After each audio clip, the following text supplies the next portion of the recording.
Ok, listo. Bueno, en cuanto a la epidemiología, extraído de este artículo donde comparan el uso de dopamina contra la norepinefrina en el tratamiento del choque, tenemos que dentro de todo estos pacientes que englobaron en este artículo, el 63% de estos pacientes tenían un choque séptico, que meramente es un choque distributivo, y los principales focos de infección eran las neumonías en un 32%, a nivel abdominal 16% y urinarios el 5%. De ahí le sigue el choque cardiogénico en un 17.6%, y la causa principal, pues los infartos agudos al miocardio, el hipovolémico en tercer lugar, eh, donde la principal causa era la hemorragia, y otros como el choque neurogénico, el choque anafiláctico, etcétera. Y en este caso, las causas de lesión peridural eran las principales que nos ocasionaban, pues en este caso, el choque neurogénico, que también es un tipo de choque distributivo. Ah,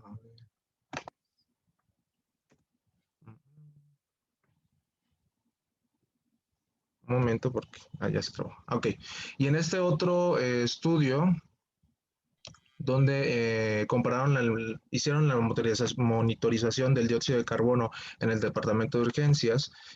También de todo este grupo que tenía datos clínicos de choque, en este hospital, el hipovolémico era el primer lugar, pero hay que mencionar que ese hospital era básicamente de trauma, entonces pues aquí predominó el choque hipovolémico seguido del séptico. Entonces, entre el séptico y el cardiogénico son los principales causas de choque en el área, en un área hospitalaria.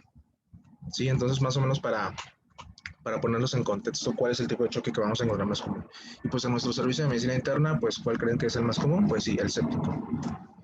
Bien, la clasificación de tipos de choque, vamos a encontrar los cuatro grandes tipos o divisiones, que es el choque hipovolémico, que se puede dividir en hemorrágico y no hemorrágico, el choque distributivo, que se puede dividir en séptico, neurogénico, anafiláctico. También aquí se pueden incluir las toxinas por algunas picaduras o algunas intoxicaciones por medicamentos, etcétera. También encontramos entre los cuatro grandes el choque cardiogénico, que engloba todas las alteraciones a nivel del miocardio, ya sea infartos agudos del miocardio, arritmias o alteraciones mecánicas, como a nivel de las válvulas. Y también tenemos el obstructivo, que esta va a ser un tipo de choque extracardíaco que va a comprometer básicamente la vasculatura y toda la mecánica cardíaca que lo envuelve. Bien, y este diagrama me parece bastante didáctico y bastante fácil de recordar para poder clasificar cada tipo de choque.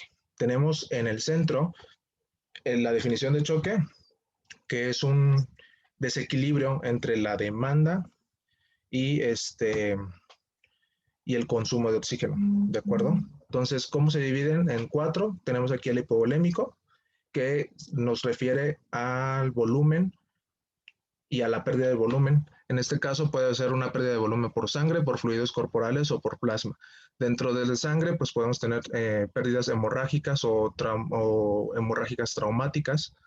En cuanto al el hipovolémico, pueden ser por pérdidas de fluidos corporales, no necesariamente de sangre, también pueden ser a través de pérdidas de líquidos, como por ejemplo una diarrea, pérdidas insensibles aumentadas, etcétera. Y tenemos también de este lado del esquema superior derecho el choque distributivo, que simplemente va a ser como va a ser un cambio o va a ser un desbalance en la permeabilidad de la vasculatura, en el cual tenemos, en cuanto a la permeabilidad, tenemos como representativo el choque séptico, y en cuanto a la regulación del tono vascular, tenemos al choque anafiláctico y al choque neurogénico. Si nos vamos en la parte inferior del diagrama, vamos a tener al choque cardiogénico y el choque obstructivo, que se van a enfocar prácticamente en las cuestiones cardiológicas, sobre todo en la parte de la poscarga. En esto dividimos al cardiogénico en las causas cardíacas, que pueden inferir tanto al músculo cardíaco como falla de esta bomba, o también podemos tener una falla a nivel del sistema de conducción, como las arritmias, ya sea una bradia, una taquiarritmia, y podemos encontrar también defectos mecánicos, como a nivel de las válvulas, como una insuficiencia aguda o una estenosis de alguna válvula. ¿De acuerdo? Y del lado inferior derecho del diagrama, bueno, izquierdo del diagrama, tenemos el choque obstructivo, pero se va a representar en la poscarga a nivel extracardíaco. Esto quiere decir que puede haber alguna limitación o algún desbalance en cuanto a la circulación sistémica determinada por la poscarga, y puede haber también alguna alteración en la circulación pulmonar determinada por el corazón derecho. Y también tenemos una causa pues indeterminada, que puede estar comprometido tanto la parte circulatoria sistémica como la parte circulatoria pulmonar.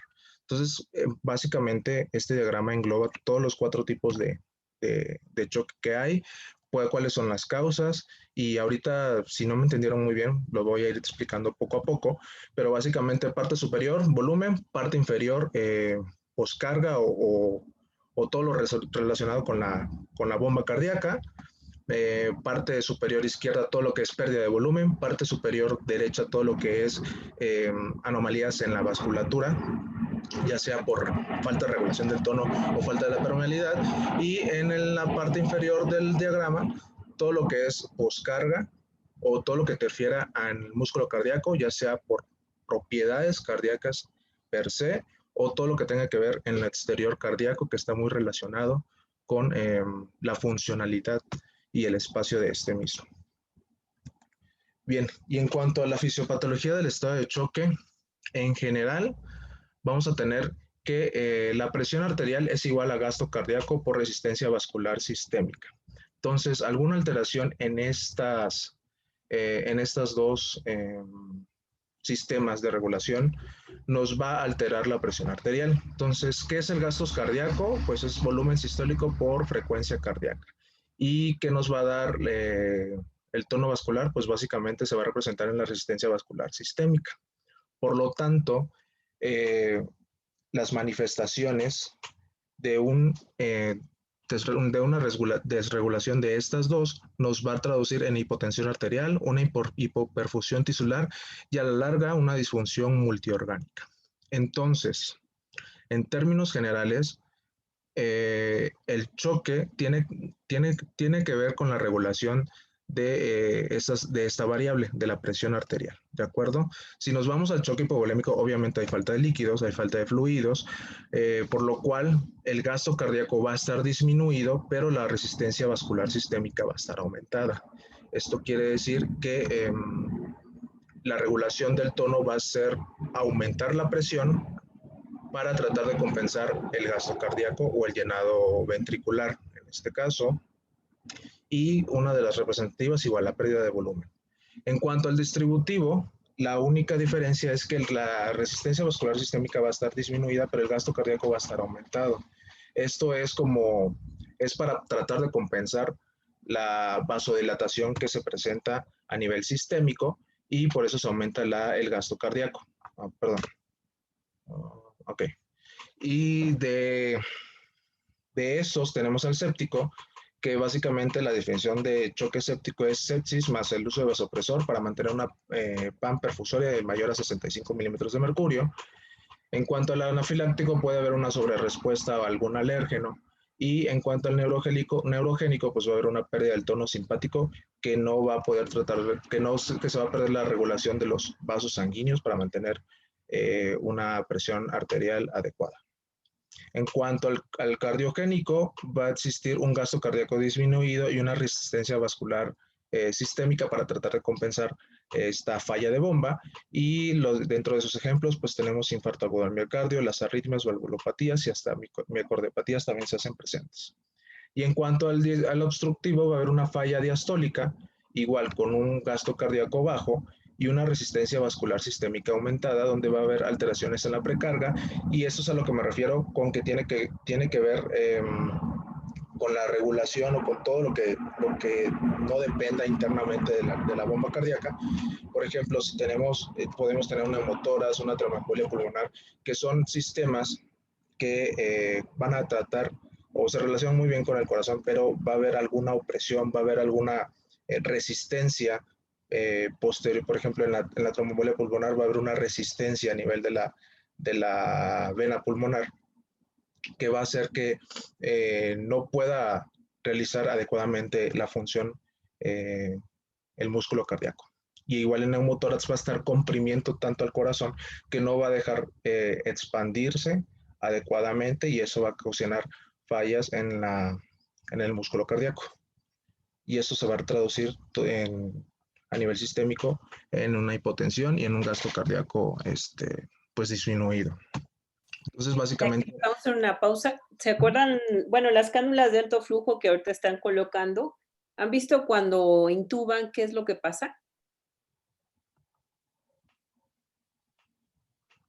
Pues justo estamos en un choque obstructivo.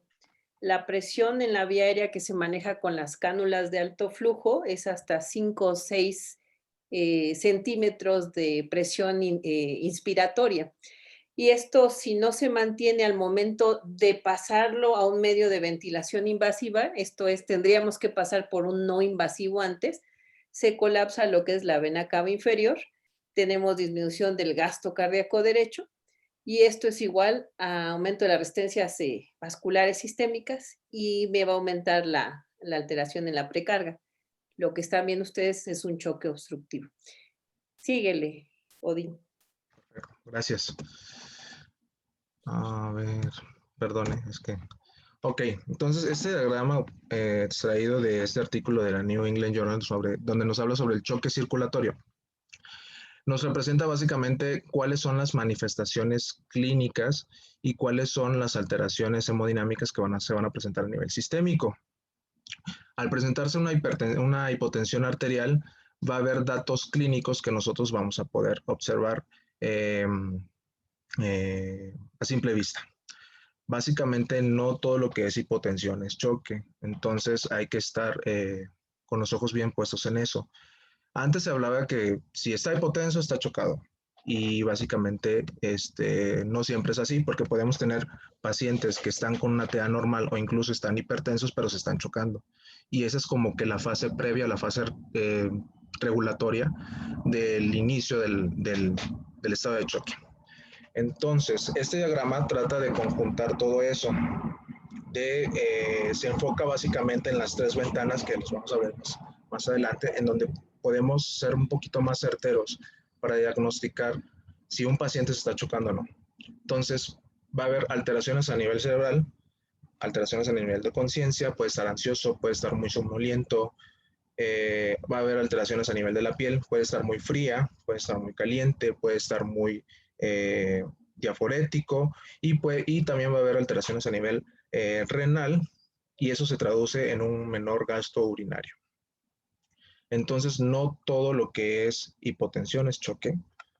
Tenemos que estar vigilando también estas tres ventanas y así nos podemos dar una orientación si realmente clínicamente el paciente está chocado. ¿De acuerdo?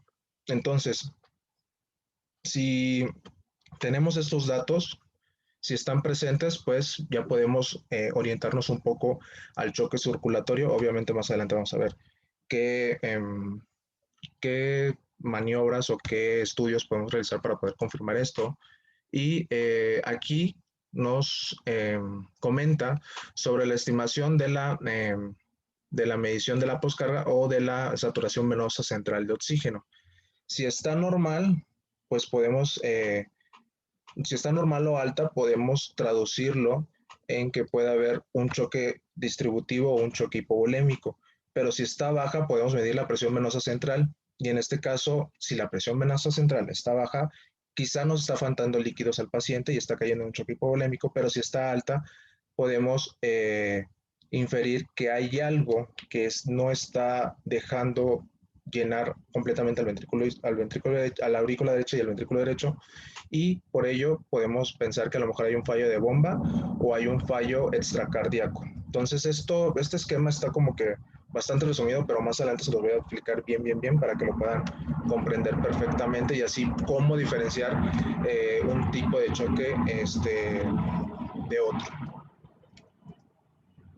Bien, en cuanto a en las etapas del estado de choque, tenemos la etapa de prechoque, que puede haber una taquicardia compensatoria y una vasoconstricción periférica, que es lo que les estaba comentando, que pues no todo paciente con hipotensión es choque. Después se instaura lo que es el estado de choque, ya presentando hipotensión, taquicardia, puede haber disnea, ansiedad, diaforesis o liguria. Y en cuanto a si esta progresa a una disfunción orgánica, ya podemos presentar lesión renal aguda, hipotensión, insuficiencia respiratoria, desequilibrio ácido-base o incluso hasta la muerte del paciente. Bien, y en cuanto al choque hipovolémico, ya lo vimos en la clase anterior, pero lo vamos a recordar. Odín, Sí, nada más una cosa, ¿le puedes regresar? sí, claro. Solamente agregarte que en los pacientes con estado de prechoque, tener cuenta en los geriátricos, porque muchas veces los pacientes geriátricos no van a tener esas manifestaciones del prechoque en cuanto a la taquicardia compensadora y la vasoconstricción periférica. O sea, eso es muy importante porque los geriátricos no lo van a presentar, la mayoría. Ok, muchas gracias, doctor. Es cierto, los extremos no presentan el prechoque, ¿no? Como tal. Ok, gracias. Entonces vamos a hablar un poco de cada uno de ellos, así muy básico, porque se van a desglosar en clases posteriores. Pero tenemos el choque hipovolémico, que es una pérdida de volumen intravascular, no necesariamente tiene que ser sangre, y va a haber disminución en la precarga y va a haber una disminución de la macro y de la microcirculación. Entonces tenemos el hemorrágico, donde hay presencia o fuga de sangre. Está el hemorrágico traumático, que aquí hay una lesión directa o inferida sobre los tejidos blandos. El hipovolémico per se, donde es una reducción del plasma circulante, donde no hay hemorragia, o el hipovolémico traumático, donde hay una reducción del plasma sin hemorragia, pero con lesión de tejidos blandos, o sea, puede haber fugas a tercer espacio. ¿De acuerdo? Entonces, básicamente en esos 4 tipos se puede clasificar. En nuestro servicio tenemos choques hipovolémicos, pero no necesariamente son traumáticos. Por ejemplo, un sangrado de tubo digestivo alto es un choque hipovolémico por la pérdida sanguínea. ¿De acuerdo? Entonces, por las condiciones de nuestros pacientes, también tenemos que pensar en ese tipo de situaciones. Bien, y en cuanto a la fisiología, pues bueno, va a haber una disminución de los eritrocitos transportan el oxígeno, va a haber hipoxia y por lo tanto va a haber un daño mitocondrial y un daño tisular, donde pues no va a haber un intercambio gaseoso. Uy, ¿qué es eso? Ok, causas de choque hemorrágico o de pérdida hemorrágica, sangrados de tubo digestivo, aneurismas, causas de hemorragia traumática, politrauma, causas de hipovolemia como tal, pérdidas, pérdidas de líquidos como hipertermia, vómito, diarrea y el hipovolémico traumático que son prácticamente pacientes quemados. Bien, esa es la clasificación que estaba hablando hace rato, donde clasifican tipo 1, 2, 3 y 4, esa es una clasificación de la TLS, pero ya aquí le incluyen lo que es la presión de pulso, donde en el tipo 1 va a estar normal o incrementada, pero ya en los demás tipos va a estar disminuida.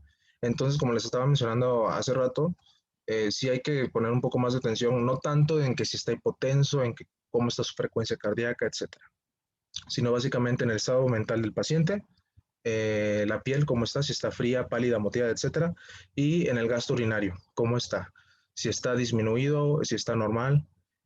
Y también hay que tomar factores que puedan alterar este tipo de manifestaciones, por ejemplo, la edad, como ya había mencionado, los extremos de la vida no van a presentar ciertas manifestaciones clínicas eh, de choque, la gravedad o tipo de lesión, el lapso de la lesión, el tratamiento y los fármacos que hayan consumido. No es lo mismo un paciente que esté chocado eh, a un paciente que esté chocado pero haya tomado, no sé, metoprolol, ¿no? Quizá por alguna insuficiencia cardíaca. Entonces, vamos a tener una frecuencia cardíaca normal, entre 70 y 80, pero el paciente realmente va a estar chocado. Entonces, sí hay que como que preguntar bien qué tipo de fármacos está consumiendo para nosotros orientarnos qué tipo de choque pueda tener. Por ejemplo, un paciente que esté tomando furosemida y nos llegue chocado, bueno, ¿cuál es la causa? Pues probablemente el diurético que esté tomando, ¿no? Bien, manejo en general, vía aérea permeable, respiración, circulación, déficit neurológico y exposición. Así es como se tiene que manejar a un paciente con estado de choque. ¿Sí? A, B, C, D, E. Eso creo que ya lo conocemos todos. ¿Cuáles son las respuestas iniciales a la animación de líquidos? La respuesta rápida. Va a haber los signos vitales van a regresar a la normalidad en un principio, y ya en una respuesta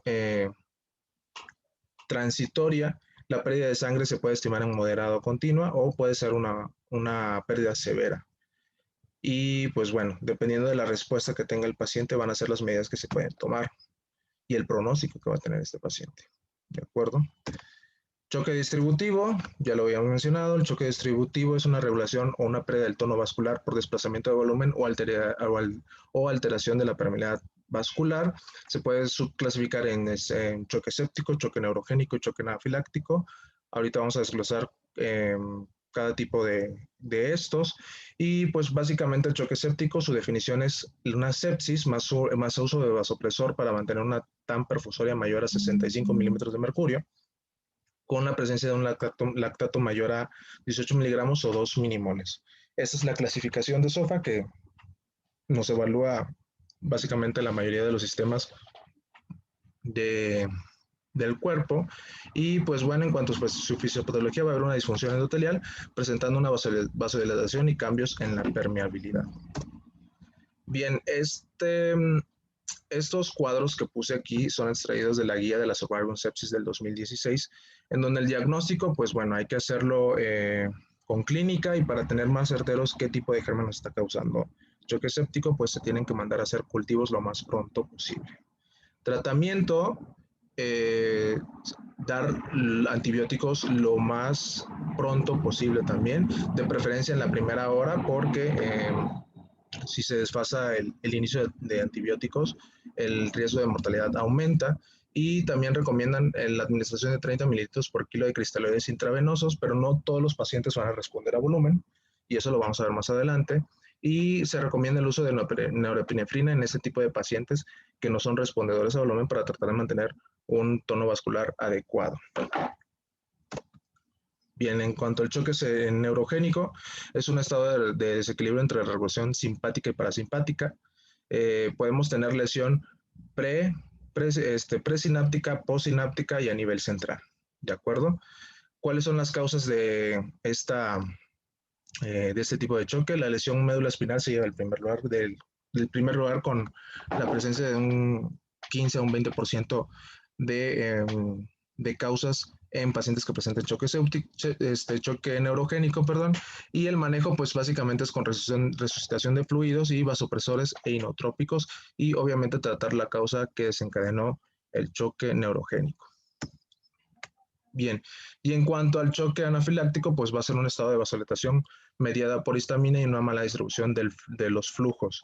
¿Sí? ¿Cuáles son las causas? Los alimentos en un 58%, aquella persona que no sea alérgica a los camarones, a las nueces, etcétera, pues pueden desarrollar una anafilaxia tan severa que puede caer en choque séptico. Envenenamientos, en este caso picaduras de animales ponzoñosos, los fármacos, intoxicaciones por fármacos, también nos pueden desencadenar un choque anafiláctico, y también el estrés puede ser una de las causas. ¿Cuáles son los criterios de esta guía, Galaxia 2016, que es una guía española de inmunología y alergología? Bien, pues en primer lugar es el inicio agudo con afectación a piel y mucosas y afectación pulmonar o descenso de la presión arterial.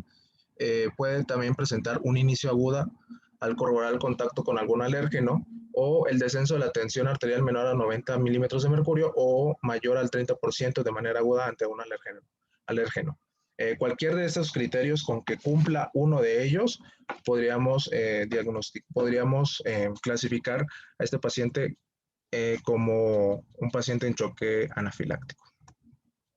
¿Cuál es el manejo? Pues prácticamente es igual, iniciar ABCDE, podemos administrar adrenalina intramuscular, vigilar que este paciente mejora. Si no mejora, pues bueno, hay que usar otro tipo de manejos. En este caso, pues manejo de la vía aérea avanzada, vasopresores, fluidos, etcétera, ¿no? Entonces, esto lo pueden, quizás estos diagramas los pueden revisar más adelante con calma, para que vean cómo es el manejo integral de un paciente con choque anafiláctico.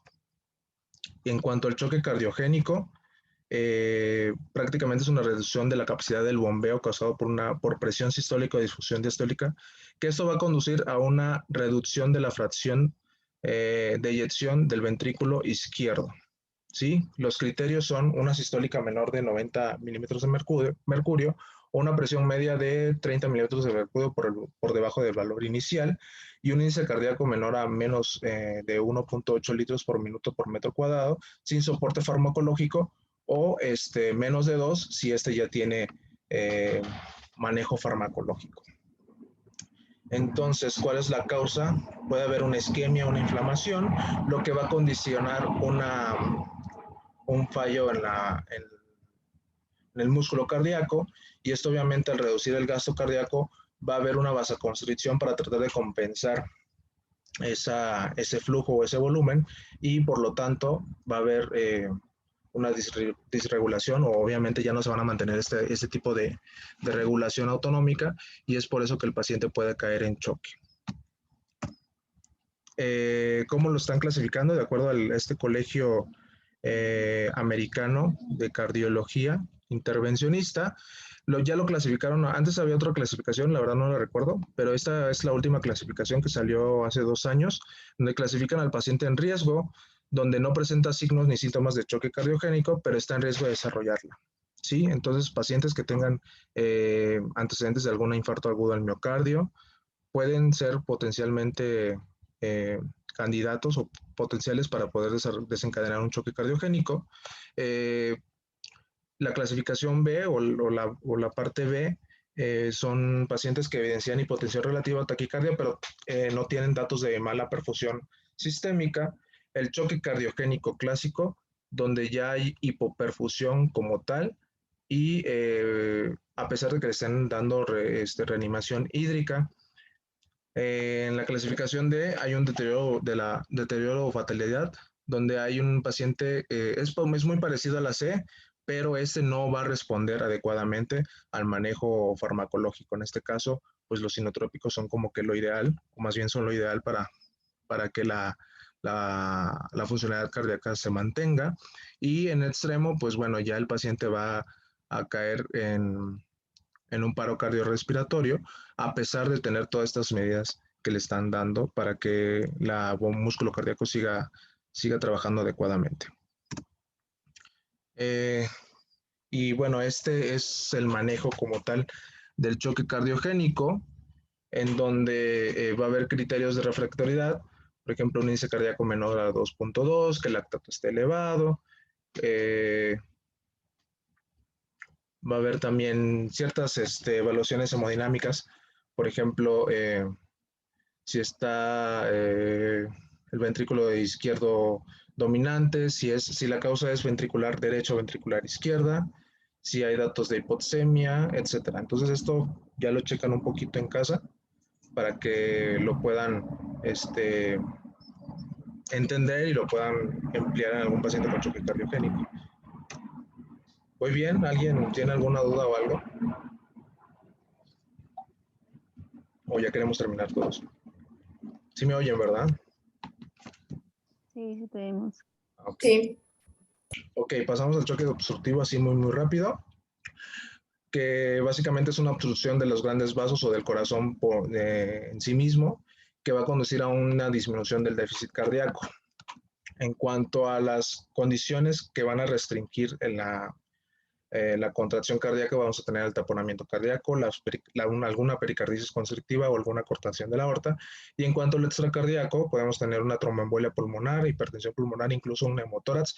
Y pues ahorita, como estamos con esto del COVID, pues la ventilación mecánica también por las presiones pulmonares nos puede causar un choque obstructivo. Bien, en cuanto al diagnóstico, vamos a tener un cuadro clínico, taquicardia, taquipnea, oliguria. Podemos tener datos ecocardiográficos o tomográficos, y el tratamiento, pues por ejemplo, hay que tratar la causa. Si es un neumotórax, pues hacerle una pleurostomía para que deje de hacer presión en el corazón.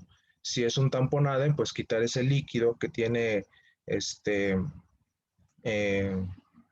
a nivel pericárdico para que se pueda distender mejor el corazón. Y si hay una tromboembolia, pues darle una trombolisis para que puedan quitar esa obstrucción de las venas pulmonares. Bien, eso fueron en cuanto a los 4 tipos de choque que están contemplados hasta el momento.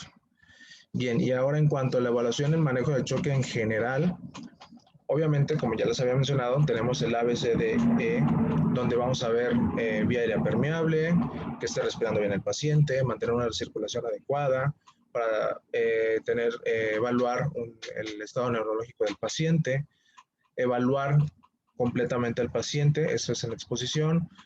Obviamente hay que evitar la hipotermia porque va a condicionar a que el paciente pueda tener disminución de otras situaciones. Hay que reducir la dilatación gástrica para reducir el riesgo de broncoaspiración y el cateterismo urinario para estar evaluando los volúmenes urinarios y así poder tener un mejor gasto urinario. Bien, obviamente hay que identificar la causa del choque. Por ejemplo, si un paciente me está sangrando, pues bueno, hay que tratar de contener el sangrado.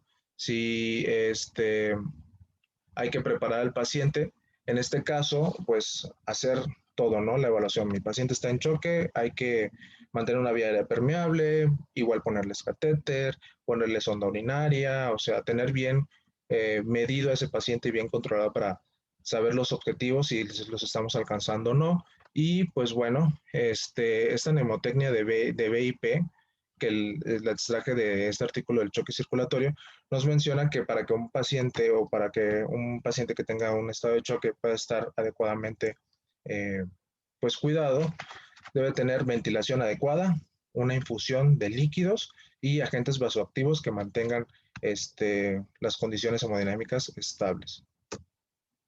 Bien, y en el 2014 la Sociedad Europea de Medicina de Cuidados Intensivos hicieron un consenso y se dieron cuenta de cómo es que tenemos que manejar al paciente choque para tratar de disminuir tanto la mortalidad como aumentar la supervivencia.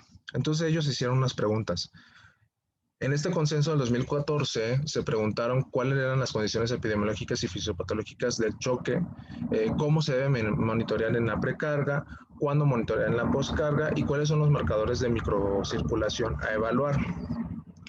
Dentro de esto, pues bueno, tenemos que hipotensión y shock lo definieron como una presión sistólica menor a 90 milímetros de mercurio, una presión arterial media menor a 65 milímetros o un descenso mayor de 40 milímetros de mercurio de la presión sistólica. Y como les había mencionado, pues la presencia de hipotensión no define datos de choque con un nivel de evidencia 1 y una recomendación moderada. Y en cuanto a los biomarcadores, pues determinaron que un lactato de mayor a 2 milimoles, puede ayudarnos a corroborar si el paciente está en choque o no. Sin embargo, hay que destacar que un lactato alto no es un buen indicador como para seguir metas, sino básicamente nos infiere de que este paciente entre más lactato tenga, tiene peor pronóstico. Bien, y esas son las 4 ventanas que les estaba mencionando. Las 3 ventanas que les estaba mencionando que hay que evaluar, que no todo paciente con hipotensión, con tensión arterial normal, no va a estar en choque. Entonces, si nosotros evaluamos la función renal con una uresis menor a 0.5 mililitros por kilo, tenemos que tener cuidado. Este paciente potencialmente se puede estar chocando o está chocado. Si el paciente a nivel mental está ansioso, somnoliento, obnubilado, desorientado, pues probablemente hay algo que esté afectando a la perfusión cerebral. Y si la piel se encuentra fría, pálida o marmórea, pues básicamente no hay una buena perfusión a nivel de este tejido. Bien, ¿cuándo y cómo monitorizar al paciente? Primero hay que identificar qué tipo de choque tiene, ya sea hipovolémico, cardiogénico, etc. En este caso, elegir terapéutica con cuál es el objetivo. Primordialmente es mantener una tensión arterial media mayor a 65 milímetros de mercurio. ¿Y cómo la vamos a alcanzar? Ya sea con fluidoterapia, que es la principal medida en este tipo de pacientes. Podemos usar vasopresor o incluso inotrópico. ¿Y cómo se puede evaluar la respuesta terapéutica? Pues bueno, si la poscarga aumenta de un 10 a 15% es una buena respuesta. ¿Y cómo se evalúa? Hay ciertos métodos para poder nosotros evaluar si el paciente está, si está respondiendo adecuadamente al tratamiento o no. En cuanto a los métodos que se evalúan, existen los invasivos, los semi-invasivos como la termodilución y la litodilución, y los no invasivos como el ecocardiograma, la bioreactancia, etcétera, que esos quizás los podemos usar un poquito más en nuestro servicio, ya que los invasivos, como por ejemplo el cateterismo de la arteria pulmonar, ya son situaciones más avanzadas y pues en nuestro hospital no se realiza, y básicamente creo que se realiza más en hospitales de tercer nivel. Bien, y entonces el monitoreo de la precarga y la respuesta a fluidos nos va a estimar qué tanto me responde mi paciente a los líquidos. En este caso, primero vamos a definir la precarga, que la precarga es la medición o la estimación del volumen ventricular telediastólico y depende del estiramiento del músculo cardíaco previo. ¿Cuáles son las situaciones que me van a alterar la precarga? Va a ser que tenga un retorno venoso disminuido, una disfunción diastólica cardíaca o una alteración constrictiva cardíaca. Entonces, ¿qué nos dice la ley de Frank-Starling? A mayor precarga ventricular, mayor volumen sistólico. En esta diagrama inferior derecha que ven, es la curva de la función ventricular o la curva de Frank-Starling, que básicamente nos dice que la precarga, una buena precarga se va a reflejar en un buen volumen sistólico. Entonces, si mi precarga está adecuadamente, el volumen sistólico va a estar bien. Pero esta relación no es lineal, sino básicamente una curva. Por ejemplo, mi ventrículo se va a estirar, ¿sí? Y va a llegar un momento en el que, por más que se estire, la presión que va a ejercer para expulsar la sangre no va a ser adecuada. Entonces, cambios muy pequeñitos en lo que es la precarga ventricular va a dar mejores o mayores volúmenes sistólicos. Pero si esta precarga se vence, si mi fibra muscular se estira demasiado, ya no va a poder alcanzar esos volúmenes sistólicos que estaba manteniendo. Entonces, en este caso, en este diagrama, vean, en el eje de las verticales tenemos el volumen sistólico y en el eje horizontal tenemos a la precarga. Una precarga adecuada me va a dar buenos volúmenes sistólicos. Sin embargo, en cuanto se enlongue más mi fibra muscular, el volumen sistólico ya no va a aumentar. En este caso, un buen volumen sistólico me da muy buen beneficios con líquidos.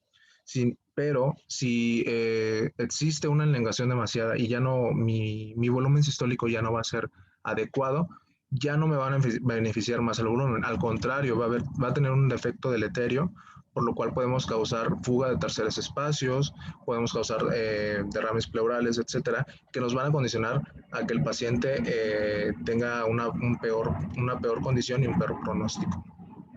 Y las causas de que la variabilidad de esta curva de Frank-Starling se desvíe pueden ser un PIB alto, la presión intraabdominal y la alta distensibilidad ventricular.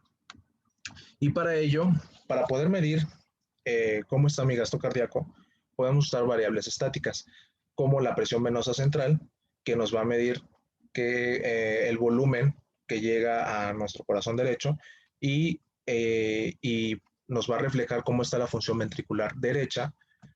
Y también tenemos la presión de oclusión de la arteria pulmonar, el cual nos va a reflejar cómo está nuestro ventrículo izquierdo. ¿De acuerdo? No sé si me entendieron bien esta ley de Frank-Starling, que sí es bastante importante, que básicamente es, si tengo un buen ventrículo, me va a estar eyectando sangre adecuadamente. Pero sin embargo, si yo lo estiro mucho, si mi paciente tiene alguna condición cardíaca en la cual la función ventricular no está adecuada, el volumen sistólico no va a ser adecuado y por lo tanto no va a haber buena perfusión a nivel sistémica.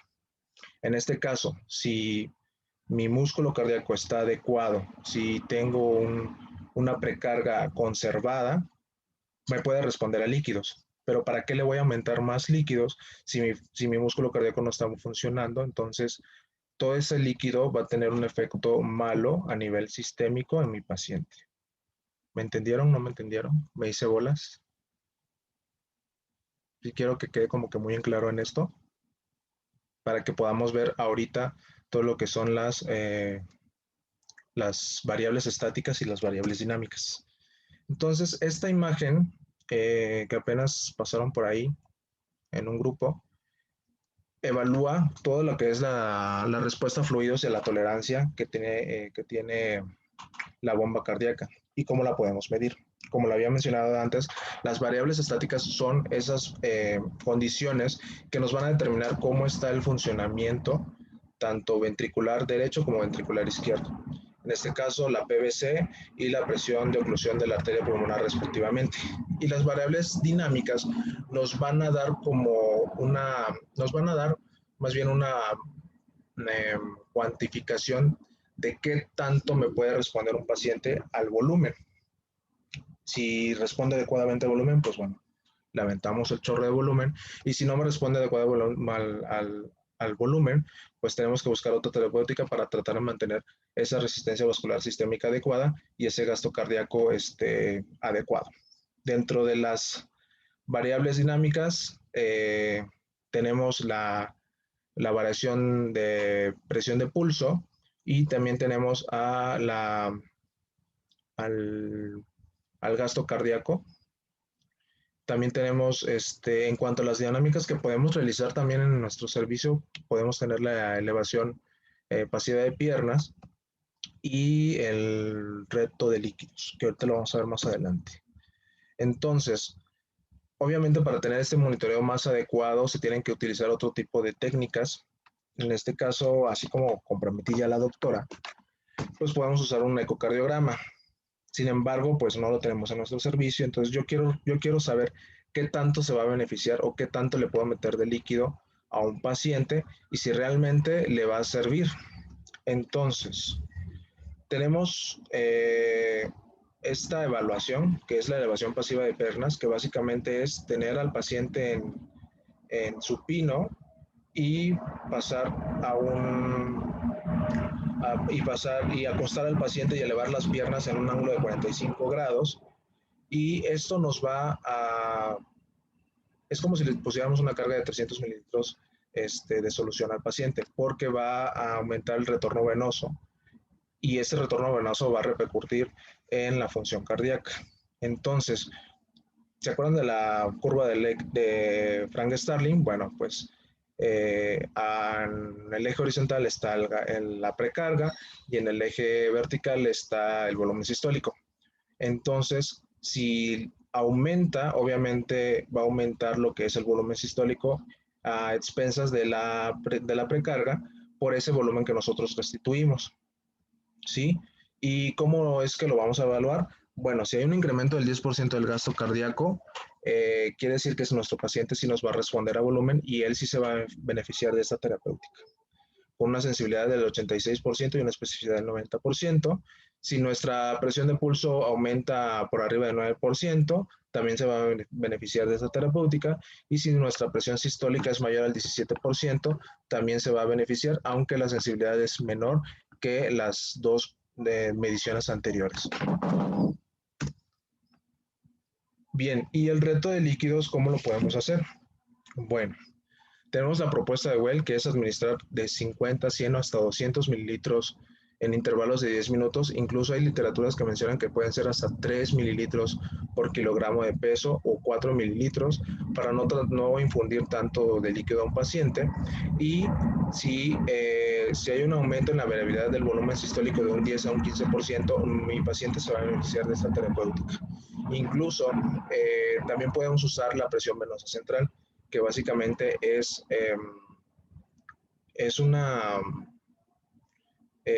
la presión venosa central nos va a reflejar qué tanto líquido, qué tanto volumen está llegando a nuestro ventrículo derecho. Por ejemplo, si la PVC aumenta más de 5 centímetros de agua, mi paciente definitivamente no se va a beneficiar. Al contrario, le estamos metiendo de volumen de más y esto va a traer un efecto deleterio a nuestro músculo cardíaco. Si el aumento es de entre 2 a 5 centímetros de agua, hay que vigilar 10 minutos porque es una respuesta indeterminada. Tanto se puede beneficiar como no se puede beneficiar de líquidos. Pero si la respuesta es menor a 2 centímetros de agua, en comparación al valor inicial, pues este paciente sí también nos puede favorecer o le puede favorecer la terapia con fluidos. Bien. Y, ok. Otra técnica que nosotros podemos emplear es el famosísimo taller de gases. No sé si lo han escuchado, quizá los R1 también apenas lo vayan empezando a conocer, pero básicamente nos ayuda a evaluar la diferencia de la presión venoarterial de dióxido de carbono y la diferencia del contenido arteriovenoso de oxígeno, que estas van a ser como un subrogado o nos van a dar como que la idea de cómo está el gasto cardíaco. Y también nos puede dar una idea de cómo está el flujo sanguíneo tanto a nivel microcirculatorio y cómo está el metabolismo anaerobio. Entonces, ¿cómo tomo un taller de gases? Básicamente es tener un acceso venoso central y tomar una gasometría del catéter y tomar una gasometría arterial periférica. Esto lo llevamos al laboratorio y ya pedimos un taller de gases y ya nos van a dar todas las mediciones o todos los parámetros que necesitamos. ¿Por qué? Porque el taller de gases evalúa desde que entra el oxígeno a nivel respiratorio y hace el intercambio gaseoso a nivel capilar hasta la llegada de la saturación venosa a nivel cardíaco. Entonces, este diagrama que ustedes ven en superior izquierda representa todas las evaluaciones que tiene el taller de gases. Nos evalúa la parte respiratoria, las presiones arteriales, las presiones de oxígeno, las presiones de CO2. Nos evalúa también el transporte, de cómo es que se transporta a nivel eritrocitario, la hemoglobina también tiene que ver mucho, y también nos evalúa el perfil hemodinámico, el gasto cardíaco, la diferencia arteriovenosa del oxígeno, etcétera.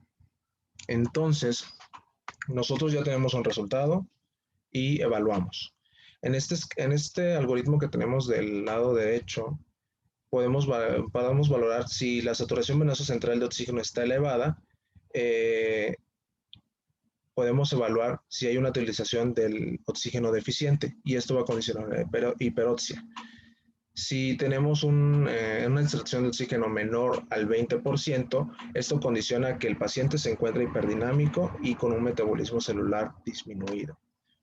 Del otro lado, si tenemos una saturación venosa central de oxígeno disminuida, esto nos traduce que hay un transporte de oxígeno deficiente y por lo tanto va a causar una hipoxia. Por lo tanto, puede haber una extracción de oxígeno mayor al 30%, lo que condiciona a un perfil hipodinámico y un metabolismo celular avanzado. Bien, entonces, ¿qué significa esto? Si es hiperdinámico, vamos a tener una saturación venosa de oxígeno mayor al 70%, una diferencia arteriovenosa una diferencia arteriovenosa de oxígeno menor de 3 y una extracción de oxígeno menor de 30, lo cual nos condiciona que el paciente está en un choque distributivo. Y por el otro lado, si tenemos una diferencia arteriovenosa de oxígeno mayor a 5, una saturación venosa central de oxígeno menor al 70% y una extracción de oxígeno mayor al 20%, vamos a tener un perfil hipodinámico y esto nos va a traducir en un choque cardiogénico, hipovolémico y obstructivo. Entonces, si nosotros no sabemos cuál es la causa, mi paciente está chocando, ¿sí? Pero no sabes cuál es la causa del choque, puedes hacer un taller de gases y si te sale la diferencia arteriovenosa menor de 3, es distributivo, no le busques más. Si te sale una diferencia arteriovenosa de oxígeno mayor a 5, es un choque cardiogénico, hipovolémico y obstructivo. En las computadoras, luego de ahí del servicio, hay un programa donde metes tú todos los datos que te dan que te da el laboratorio y ya al final te dice, te da todos estos parámetros que están viendo aquí Inclusive también en el celular puedes bajar una aplicación y le metes los parámetros y ya te va a orientar qué tipo de choque está teniendo el paciente. Bien, y también nos puede ayudar para monitorizar el estado hemodinámico del paciente con la saturación venosa central de oxígeno. Si es menor a 70, valoramos cómo está la saturación. Si la saturación es menos de 92%, el paciente se va a beneficiar con el oxígeno o con un PIB más elevado. Si el paciente tiene una saturación mayor de 92, pues hay que checar la hemoglobina. Si la hemoglobina está menor de 8, se beneficiaría con una transfusión sanguínea para que mejoren las condiciones del paciente. Por el otro lado, si tenemos una saturación venosa central de oxígeno mayor a 70%, aquí podemos ver la variabilidad o la diferencia de venoarterial del CO2. En este caso, si está menos de 6 milímetros de mercurio, podríamos disminuir el volumen de oxígeno o incluso incrementar el consumo de oxígeno. Y si está mayor a 6%, a 6 milímetros de mercurio, hay que checar el gasto cardíaco. Si la frecuencia cardíaca está elevada, quizá se podría beneficiar con beta bloqueador.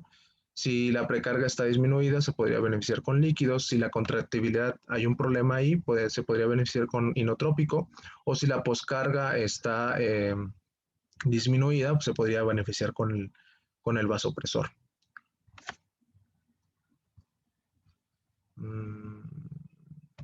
Ok. Bien. Entonces, hace algunos 2 años se realizó el Andromeda Shock, que básicamente evalúa la respuesta a fluido en pacientes con choque séptico temprano. ¿Y cuál fue el objetivo? Comparar la administración de solución con el uso vasopresor y vigilar o valorar el impacto que tenía sobre la mortalidad a los 28 días. Se tomaron nada más 348 pacientes, de los cuales 242 respondieron a soluciones e incluso los no respondedores tuvieron buenos resultados con menos dosis de líquido. Por lo tanto, en fase temprana, si por ejemplo yo detecto a un paciente que está en un choque séptico, si yo le administro líquidos, se puede beneficiar adecuadamente. Pero los que no responden a fluidos no van a responder. O sea, por más líquidos que uno lo meta, no va a mejorar. Lo ideal es iniciar vasopresor para mantener la resistencia vascular sistémica adecuada. Bien, y en cuanto al uso de vasopresor, también se hizo una revisión sistemática y un metaanálisis en donde se incluyeron 5 estudios, de los cuales todos los estudios, el iniciar vasopresor temprano, vieron que tenían un menor tiempo o alcanzaban más rápido la meta de una tensión arterial media mayor a 65 milímetros sin la necesidad de que administraran tanto volumen. Bien, hasta aquí todo bien. ¿Cuándo es iniciarlo temprano?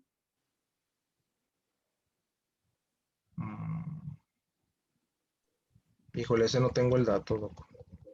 Fíjate ¿Alguien que sabe? ese artículo, a ver, primero que respondan su pregunta. En las primeras 4 horas, ¿no? No, la guía de Surviving Sepsis te dice que en las primeras 6 horas, pero han hecho estudios donde lo inician de manera muy temprana y se asocia todavía a una menor balance hídrico, a un menor balance hídrico y a una mejora en la mortalidad y a una mejora en los días a una disminución en los días de ventilación mecánica. Cuando lo haces en la primera hora, como está recomendado, que es de manera temprana en las primeras 6 horas. Pero sí está descrito, pues. Solo quería agregarles algo, que esto es algo tendencioso en este artículo. Lástima que es la gráfica que utilizaron, que es lo que discutíamos con Odín. Si se fijan, es una gráfica de intervalo de confianza del 95%. Y se acuerdan que si pasa después de 1, aquí lo clasifican en 1 hacia abajo en grupos tempranos y 1 hacia arriba en grupos tardíos. Y lo que te está diciendo es que por arriba del punto 1 sí hubo efectividad que se lo iniciaras temprano. Sin embargo, aquí queda la duda porque estadísticamente es por arriba de 1, no de punto 1. Entonces, esto que nos dice que necesitamos una corte más grande, que el estudio fue tendencioso, entonces habría que buscar más evidencia estadística sobre esto, porque por lo menos este artículo lo que está diciendo es que sí, lo inicias temprano, pero no pasa del 1 para que se digas que es más efectivo o no. Bueno, síguele, Odín. Perfecto, gracias. Bien, y una tendencia que se está llevando ahorita en esos momentos es el uso de ecocardiografía en choque. Como les mencionaba antes, hay servicios en los cuales lo tienen disponible.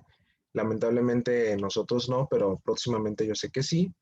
Y de alguna otra manera el ecocardiograma nos va a ayudar para evaluar mejor al paciente, tanto en una respuesta eh, hemodinámica como en respuestas a todas las medidas que podemos realizar en cuanto al volumen.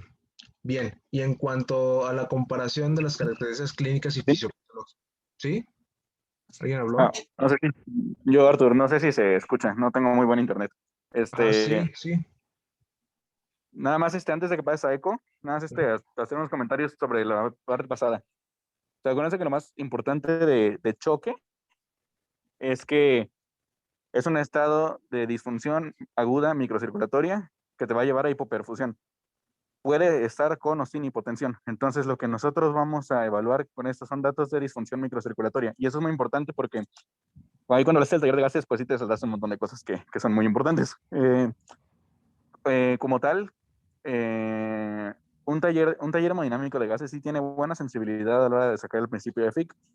Sacas también tu gasto cardíaco y sacas tu estado de hiperdinámico o hipodinámico con el delta de oxígeno que tienes. Ahora, algo importante y que ahí sí estás mal, un paciente que tiene un taller de gases con un estado hiperdinámico no es distributivo en automático. Puedes tener un choque cardiogénico con un estado hiperdinámico inicial y sigue siendo cardiogénico. El estado hiperdinámico lo que te va a decir es qué tan rápido está pasando la sangre por la microcirculación y eso va a estar relacionado con qué capacidad y qué estrés tisular tienes para que el tejido retenga ese poco oxígeno que evalúas. Eso es lo que se conoce como el índice de extracción de oxígeno, que es la relación entre el delta de oxígeno y la concentración arterial de oxígeno que va ligada a la concentración de oxígeno en la hemoglobina del paciente. Entonces, cuando tienes un estado hiperdinámico, lo que está diciéndote es que tu sangre está circulando muy, muy, muy, muy rápido por la microcirculación, nada más. Pero eso no significa que tengas un estado distributivo o cardiogénico o lo que tú quieras. Eso lo vas a evaluar con todos los demás parámetros. Acuérdate que lo que evalúas en el principio FIC es el consumo miocárdico de oxígeno entre el delta de oxígeno por la hemoglobina por 10 y por 1.34. Entonces, eso lo que vas a evaluar con esto es qué tanto puedes tener tú de respuesta cardíaca ante un estrés hiperdinámico inicial, que siempre lo vas a tener de esa manera. Entonces, dependiendo de esto, sacas tu índice cardíaco. Si tu índice cardíaco está elevado, entonces sí te es compatible con un estado distributivo. Si tu índice cardíaco está disminuido, ahí tienes que valorar si es un paciente que tiene datos de hipovolemia o es un paciente que tiene datos de falla de bomba. Hay otras dos cosas que tienes que evaluar ahí que no son así lo más sensible y específico que existen, pero también son útiles cuando evalúas hemodinámicamente al paciente. Uno es el delta de CO2 y el otro es el delta delta. El delta de CO2 se asocia que si tienes más de 6 de delta de CO2 se asocia a dos cosas, a una falla mitocondrial severa o a una falla de bomba. Entonces, eso es importante que lo tengan en mente. Y un delta delta, que es el delta de CO2 entre el delta de oxígeno o la diferencia arteriovenosa de oxígeno, que es lo mismo, mayor de 1 se va a asociar de la misma manera a disfunción mitocondrial severa o a una falla de bomba. Esto sí es importante que se evalúe de manera integral en los pacientes, porque nada más que no se queden con la idea de que un paciente hiperdinamico va a ser en automático distributivo, eso sí, no. Puede ser cualquiera de todos los tipos de choques, solo que van a haber diferentes fases de los choques, y el cardiogénico, por ejemplo, puede tener una fase hiperdinámica y ya después vas a tener tu fase hipodinámica con la falla de bomba importante, pero hasta entonces puedes tener una compensación inicial. Ahora, la otra cosa que te iba a comentar desde hace rato, en los pacientes que tienen choque hipovolémico, también vas a ver hipercalemia. Esos pacientes te van a hacer hipercalemia de manera inicial. No sé si leíste por qué. Perdón, no lo escuché. ¿Que se leí qué? Que los pacientes con choque hipovolémico inicialmente te van a hacer hipercalemia. No sé si leíste por qué. No leí por qué. O no leí la causa, la verdad. La primera compensación que hace el cuerpo ante una hipovolemia aguda es que empieza a sacar potasio intracelular hacia el líquido extracelular. Entonces te va a hacer una hipercalemia transitoria el paciente antes de empezar a empeorar el choque. Entonces es importante porque eso solo es como muy particular del hipovolémico. Entonces es algo que te puede ayudar a diferenciarlo. Y puedes también recordar que siempre tienes que evaluar porque la mayoría de los pacientes van a tener un componente mixto. Entonces, como nada más como puntos claves, hiperdinámico no es lo mismo que distributivo. Y tienes otras cosas que evaluar en el taller de gases. Recomendación personal, el gasomet es muy bueno y es muy práctico, pero siempre es bueno que aprendan a hacer los talleres manualmente porque sabes de dónde viene todo lo que estás calculando. Y a la hora de sacar los índices, puedes saber adecuadamente de dónde está viniendo y qué es lo que te está traduciendo. Más que el taller de gases, porque a veces nada lo leemos y no sabemos ni siquiera qué es lo que nos está diciendo. Entonces, pues nada más era eso. Ya, si quieres, vamos con lo de eco. Ok, gracias.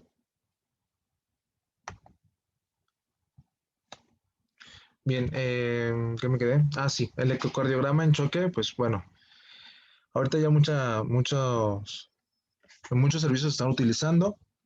Obviamente tenemos esta clasificación muy, muy comparativa de las características clínicas y fisiopatológicas del choque. Como ya lo había mencionado, se están basando, o bueno, las tendencias son identificar los trastornos de la piel, los trastornos del estado mental y los trastornos de la diuresis, ¿de acuerdo? Pero prácticamente no todos los síntomas van a estar presentes o van a estar como que muy en claro en los tipos de choque y los vamos a poder identificar bastante fácil, ¿no? Por eso se han originado varias técnicas para poder diferenciar qué tipo de choque está teniendo mi paciente. En este caso, el ecocardiograma es un buen, es de muy buena utilidad diagnóstica para hacer este comparativo.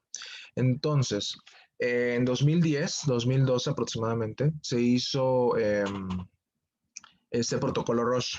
El protocolo Roche básicamente se basa en usar un ecocardiograma y evaluar todo el sistema circulatorio.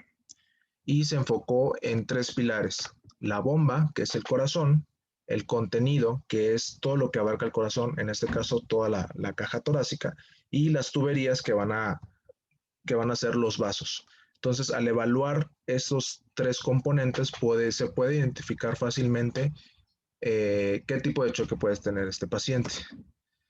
Bien, en cuanto a los hallazgos que encontraron en este protocolo, en cuanto a la evaluación de la bomba, podemos tener unas cámaras hipercontráctiles en un choque hipovolémico y en un choque obstructivo.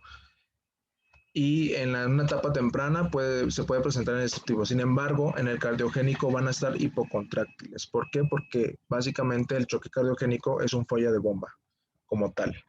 En cuanto al tanque, que vendría siendo todo lo que es la caja torácica y todo lo que engloba a la bomba, podemos tener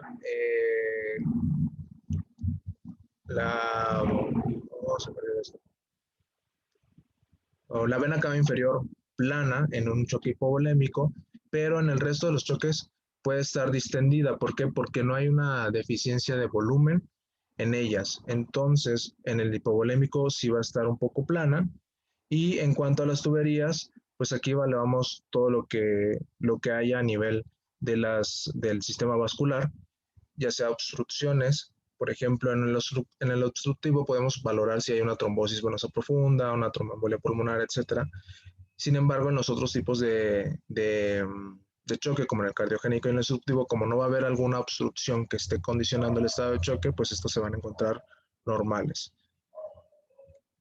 Bien, entonces, ¿cuáles son los pasos para nosotros poder evaluar y determinar qué tipo de choque tiene mi paciente? Primer paso es observar lo que es el tanque, o sea, todo lo que conlleva la caja torácica. En este caso, podemos encontrar derrames, podemos evaluar la contractibilidad del ventrículo izquierdo e incluso podemos valorar lo que es la sobrecarga del ventrículo derecho. En este primer paso se evalúan 4 proyecciones o 4 ventanas. Las proyecciones son el paraesternal largo, el paraesternal corto, que es donde vemos aquí el músculo cardíaco, una ventana sufoidea y una ventana apical. En el eje external corto podemos ver una proyección de 2 cámaras de nuestro músculo cardíaco. En el apical podemos observar una proyección igual de 2 o hasta de 4 cámaras, y en el subcostal podemos observar igual el músculo cardíaco en 4 cámaras, y ahí podemos determinar si hay una disfunción tanto del ventrículo izquierdo como del ventrículo derecho que esté condicionando que el gasto cardíaco esté disminuido. En el paso 2 vamos a valorar todo lo que es el depósito, todo lo que conlleva, todo lo que rodea a nivel del músculo cardíaco. Me equivoqué en el paso 1. El paso 1 es la bomba, paso 2 es el depósito o el tanque, y aquí vamos a evaluar todas estas cinco proyecciones, y básicamente es evaluar lo que es la vena cava inferior, si hay un buen fluido, si hay un mal fluido, buscar pérdidas, si hay líquidos libres o hay derrame pleural, si hay alguna sobrecarga, por ejemplo, en una enfermedad arterial pulmonar, o si hay una compresión como un neumotórax que esté causando disfunción de la distensibilidad del músculo cardíaco. Bien, y en cuanto a la evaluación de lo que es la vena cava inferior, aquí la vemos disminuida y aquí la vemos una vena cava inferior con un volumen normal. En este caso, el punto de corte es 2 centímetros. Si mi vena cava inferior está disminuida en menos de 2 centímetros, pero tiene un colapso del 50%, básicamente nos puede orientar a que mi paciente esté en un choque hipovolémico o un choque obstructivo. Caso contrario, que si la vena cava inferior tiene un diámetro mayor a 2 centímetros y un colapso menor al 50% durante la inspiración, podemos estar en presencia de ante un choque cardiogénico u obstructivo. Y el paso 3 es básicamente nada más valorar todo lo que son las venas, las arterias, y podemos corroborar si puede haber una ruptura de aneurisma a nivel aórtico o si hay una tromboembolia pulmonar que nos esté condicionando un choque obstructivo. ¿Sí? Por ejemplo, en esta imagen podemos ver la arteria femoral y aquí la vena femoral que esté condicionando una trombosis venosa profunda que nos puede dar alteraciones a nivel vascular.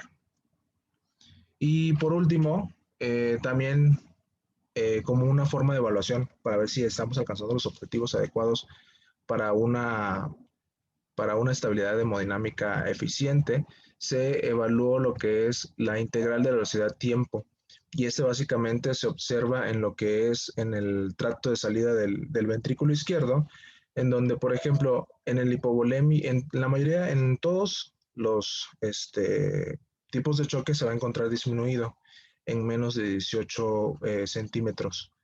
Y el objetivo es tratar de que la integral de velocidad-tiempo esté por arriba de 18 para tener como un objetivo de que mi paciente se encuentre hemodinámicamente estable.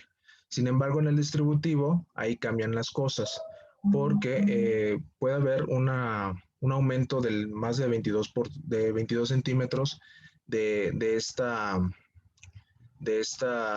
variación, esta integral de la variación de la velocidad-tiempo, y el objetivo va a ser el mismo, tratarlo de que llevarlo a que estén por arriba de los 18 centímetros. Son cosas un poquito más complejas de ecocardiograma, pero sí es necesario o sí es importante que lo veamos porque es una tendencia que se está llevando a cabo y prácticamente pues nos puede orientar con imágenes qué tipo de choque puede tener nuestro paciente. Bien, y en cuanto a los objetivos y algoritmos, restaurar la presión arterial, mantener una media de 60 a 70 milímetros de mercurio, tener un buen transporte de oxígeno mediante la medición de la saturación venosa de oxígeno y la saturación venosa central de oxígeno. Y en cuanto al lactato, pues estarlo monitoreando. Digo, no tenemos lactato en nuestro hospital, pero básicamente el lactato elevado denota un estado anaerobio. Y en cuanto a algunos ensayos se ha visto que una reducción del 20% del lactato puede inferir en la mortalidad hospitalaria. O sea que si reducimos el lactato o se reduce, la mortalidad va a ser menor. Bien, las fases del manejo, va a haber una fase inicial en la cual la fase inicial es obtener una presión sanguínea mínimamente aceptable, o sea, una TAM por arriba de 65 milímetros de mercurio. Obviamente tratar la causa que condicionó el estado de choque en mi paciente, una optimización adecuada del oxígeno y optimización de la poscarga, una fase de estabilización para evitar una falla orgánica y minimizar las complicaciones, y una etapa de escalamiento en la cual hay que disminuir todos los vasopresores, todos los agentes vasoactivos y tener balances hídricos neutros, porque como iniciamos, como dijimos al principio, pues la mayoría de los pacientes les vamos a meter líquidos, pero pues también hay que valorar qué pacientes sí mejoran con líquidos y qué pacientes se beneficiarían con otro tipo de terapéutica, sino nada más encharcarlos por estarle metiendo líquidos y tratar de alcanzar esos objetivos de una tensión arterial perfusoria. Bien, y este algoritmo también nos orienta un poco cómo es que podemos determinar qué tipo de choque tiene el paciente.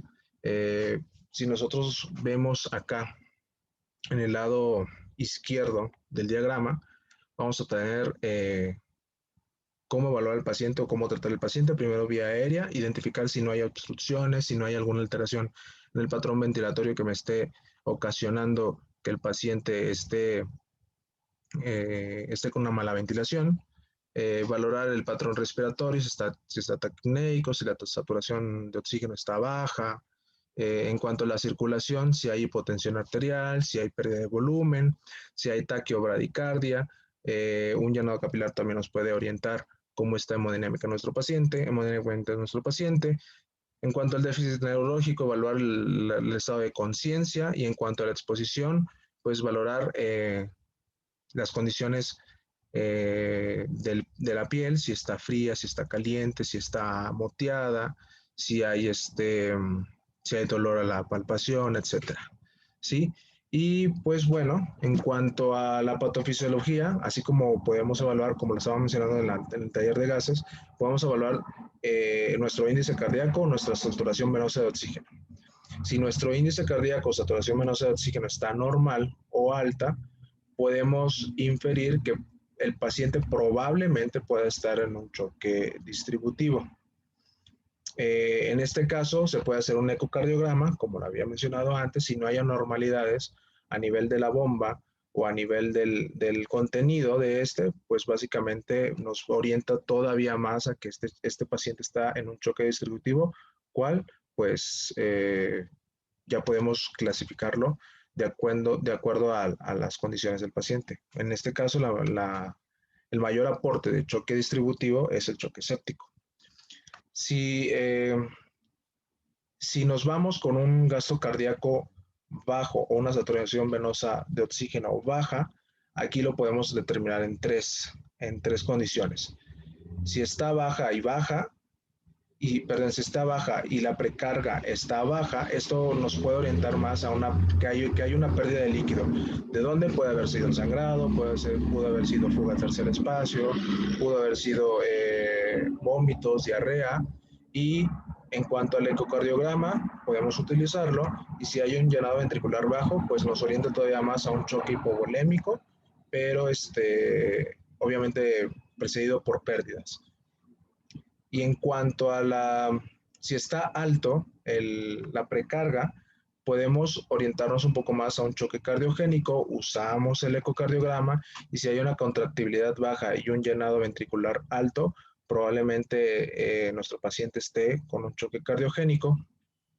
Y si hay una variable dependiente de la causa, podemos inferir que probablemente la causa del choque sea algo extracardíaco, lo cual podemos hacer un ecocardiograma, y dependiendo de la causa de lo que esté condicionando esa poca distensibilidad de la bomba, ya sea una tromboembolia pulmonar, ya sea un neumotórax, que esté ocasionando que el músculo cardíaco no pueda estar ejerciendo su función adecuadamente, pues bueno, nos orienta más a un choque obstructivo. Y ya por último, conclusiones, el estado de choque es un imbalance entre la demanda y la entrega de oxígeno que conduce a una hipoxia tisular. Existen 4 tipos de choque que ya lo habíamos mencionado y el choque séptico es la causa principal a nivel mundial y en nuestro medio. Obviamente en nuestro servicio es lo que más nos consume en cuanto a este tema. Tratar la causa es primordial, por ejemplo, si tenemos un choque séptico hay que pues, tomar cultivos y hay que iniciar el antibiótico lo más pronto posible y obviamente tener las medidas hemodinámicas adecuadas para que nuestro paciente mantenga una tensión arterial óptima. Hay que evaluar completamente al paciente para determinar el tipo de choque.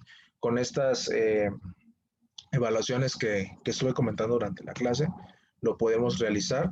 Y el manejo de choque es mantener una TA entre 60 y 70 milímetros de mercurio, mantener bien ventilado al paciente, uso de soluciones para restaurar el volumen circulante si es que los necesita. Si no los necesita, mejor hay que iniciar vasopresor para disminuir el aporte de líquidos, que al final el aporte de líquidos excesivo va a tener un efecto deleterio en cuanto a las condiciones del paciente. Y pues se ha visto que también los vasopresores pueden tener un mejor pronóstico en cuanto se use en etapas tempranas. Y con eso terminamos todo siendo. No sé si alguien tenga una pregunta, algún comentario. Sé que estuvo muy complicado. Está complicado, buenas noches. pero ¿sí? Hola, Odín, muy buena tu clase, igual la de mía. Solo puntualizar unas cosas muy técnicas respecto a taller de gases, que es lo que ocupamos más en el hospital por disponibilidad. La primera es que siempre que tomen sus muestras, sobre todo cosas técnicas para que sea funcional todo esto. La primera es que al tomar las muestras, lo ideal es que sea de manera simultánea, o sea, la de catéter venoso central con la línea periférica. Y la otra es que tienen que valorar bien que el catéter esté colocado justo en la entrada de la aurícula derecha, porque puede que el catéter lo haya dejado muy superior y al final de cuentas van a estar valorando a nivel de, no sé, de casi yugular, ¿no? Entonces, ahí sí son cosas que debemos de valorar muy puntualmente. Otra cosa es que aprovechando esta clase que, si se han dado cuenta, nos han subido pacientes de todo tipo en el hospital. Justamente, pues nos han llegado pacientes con choque séptico, no de origen de COVID.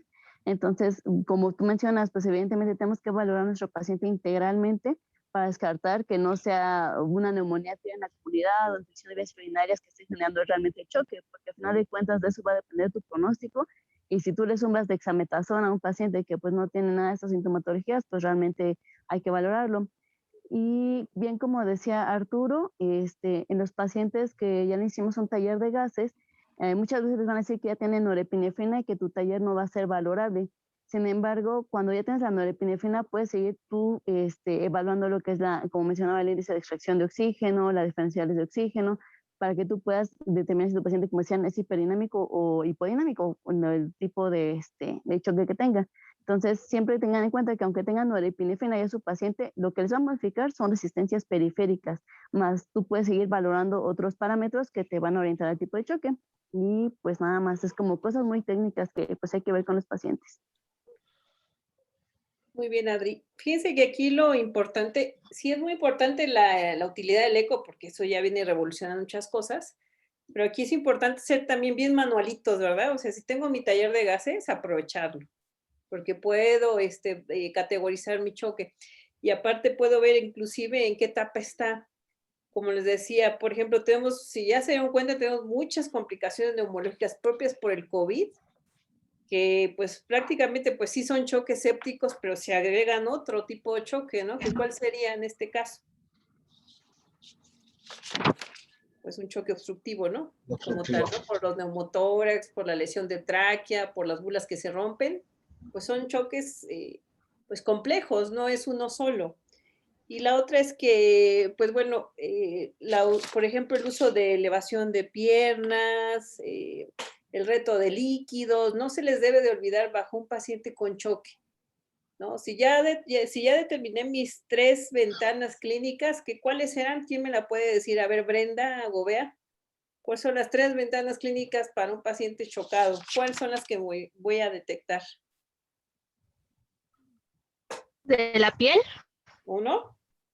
Renal y neurológico. El que hizo mucho hincapié Odín, ¿no? El neurológico. Entonces, si yo veo esas 3 ventanas activadas, voy a hacer mi foco rojo y lo primero que voy a empezar es evaluar elevación de piernas, reto de líquidos y voy a hacer mi taller de gases. Y como bien dicen los compañeros, como bien dijo Lima, hay muchas apps que ya te pueden manejar el taller de gases.